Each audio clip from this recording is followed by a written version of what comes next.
ज्याला बिझनेस करायचा असतो ना तो कोणाला विचारतच नाही की मी काय बिझनेस करू।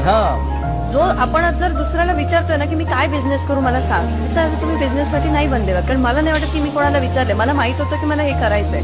सरांनाही वाटलं असं की मी हे करू शकतो, मी हे करतो, आणि त्यांनी ते चालू केलं आणि तो बिझनेस बनला। तर जेव्हा तुम्ही दुसऱ्याला विचारते मला बिझनेस करायचा पण सांग ना मी काय करू, पण लोकांना तेच वाटतं ना की बिझनेस करायचा म्हणजे मला पैसे कमवायचे। पैसे कमवायचे, पण मग अल्टिमेट गोल सगळ्यांचा सगळ्यांचा तोच नोकरीमध्ये असतो पण काही तोच, बिझनेसमध्ये पण तोच, आपल्याला आयुष्यात जगण्यासाठी महत्वाचं पैसे काय तर कमवायचे। पैसा।